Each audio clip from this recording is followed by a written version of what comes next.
I don't believe in speeches, but I have a message for every one of us. But first, before I begin, my congratulations to all the awardees.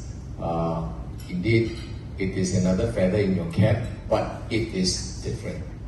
I also want to bid a warm welcome to our esteemed guests, the C-suite from the Great Eastern, from Prudential. Any other company I missed out? AIA. Oh, my apologies. What about the others? Manulife. Oh, yes.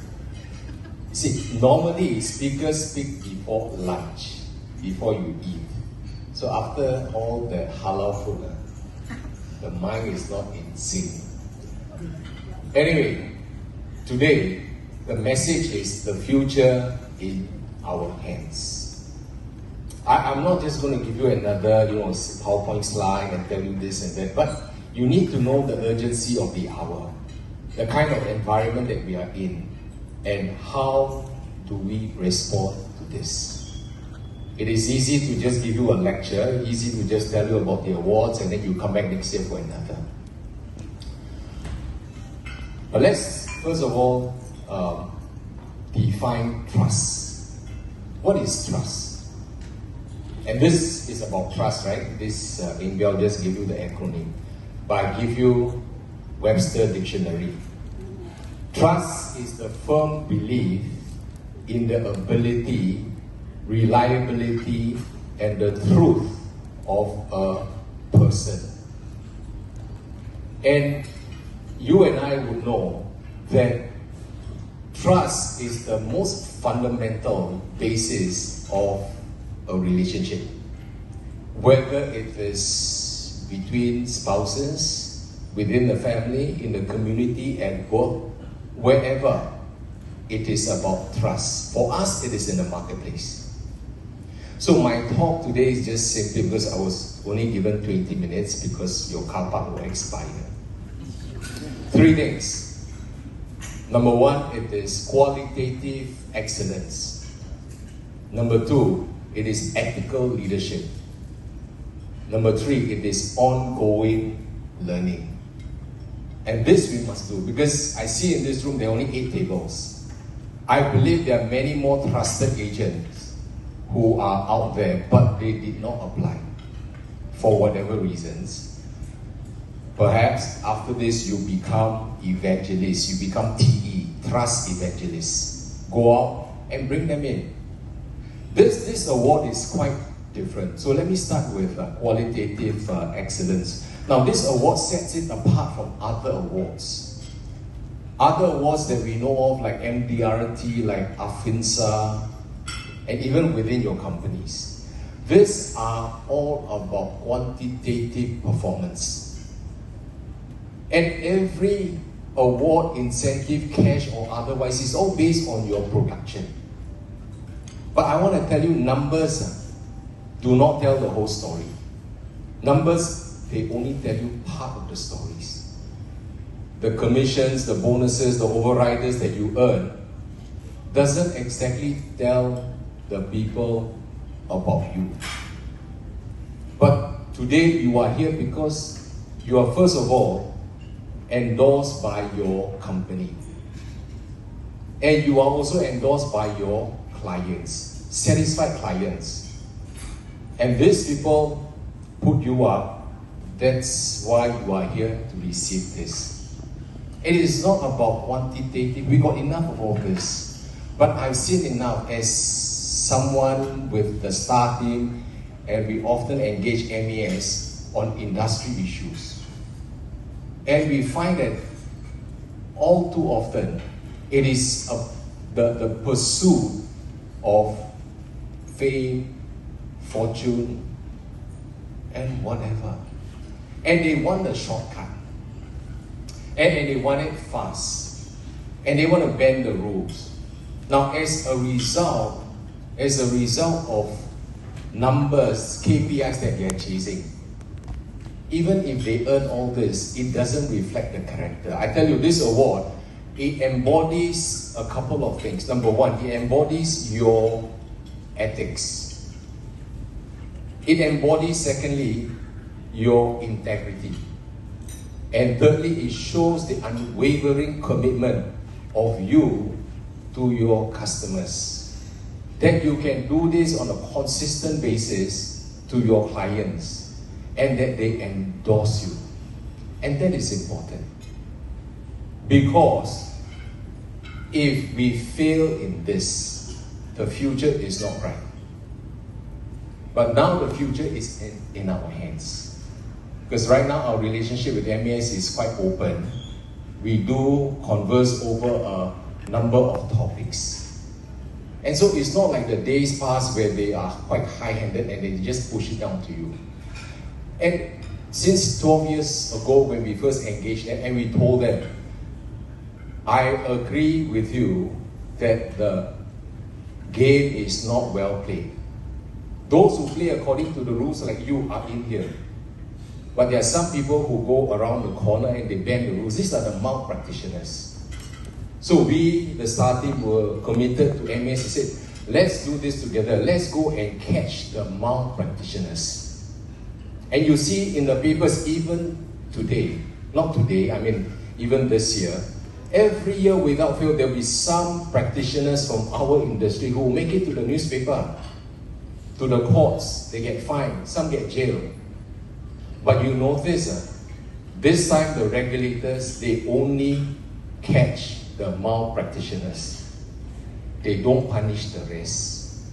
For those of us who have been in the industry, this is my 39th year. Those who have been around 20, 30 years, you know, in the days past when I was working with Jesslyn in LUA, those days, you know, Jipun time, you know. MES, when they find that there are some malpractice, they will tighten the screw and everyone gets punished.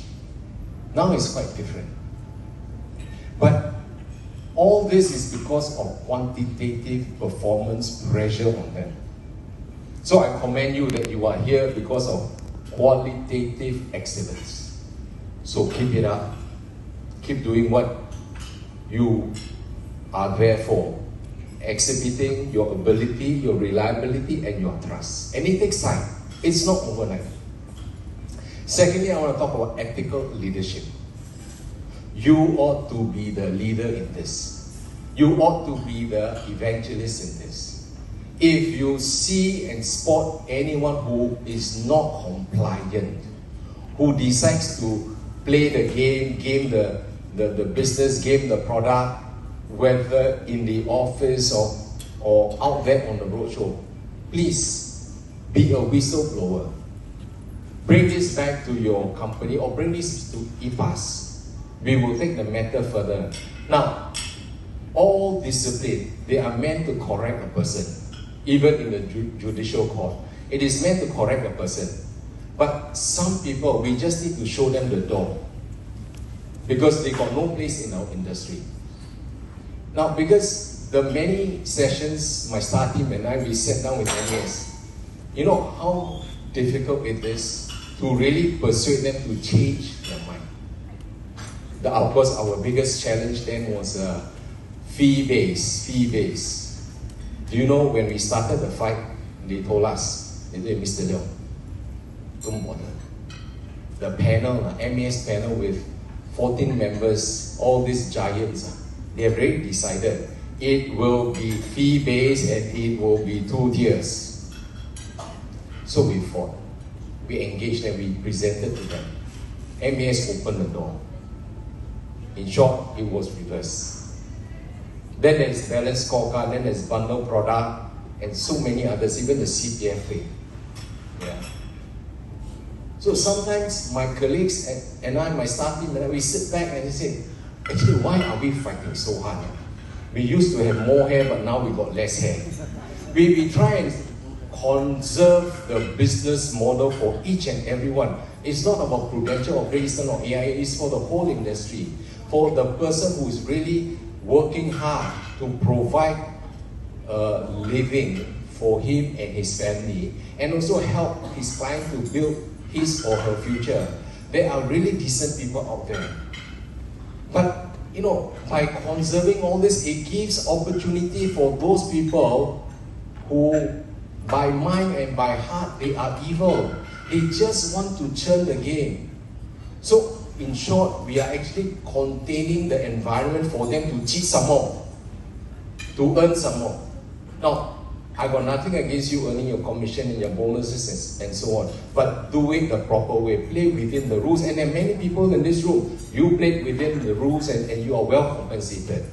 You can't say today you are earning less than years ago. With the innovation and different products, you are doing better. And it will be better because it was just announced a few days ago, or was it yesterday? The Singapore population has just crossed 6 million. Am I right? Yes. Now, is Singapore government inviting poor people, slum people to come to Singapore? No. Because this financial hub is well structured, infrastructure, supply, support, except East-West line. But other than that, everything is well. And that's why they are coming here. They are bringing their money here.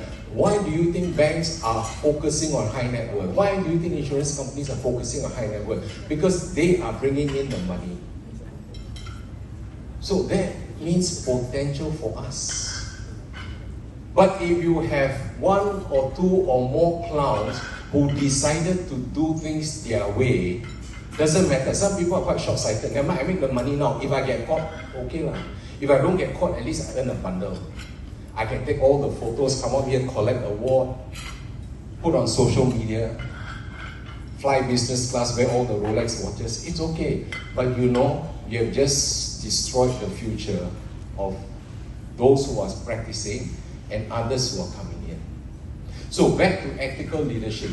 I urge you, do your part, be a whistleblower. Don't be shy about this.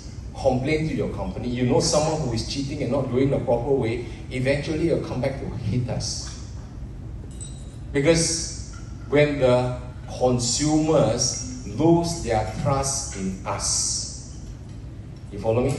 When they lose their trust in us, they will go online, they will go direct. When they lose their trust in us, there will be a drop in sales, a decrease in sales. And I tell you, in conjunction, there will be an increase in regulatory scrutiny. And there will come a time MES might tell the starting, hey look, we've been patient, we've been looking at your proposals, we've been endorsing what you say, collaborating with you, but it's not working. Then the next round, I tell you, they will squeeze to fee-based.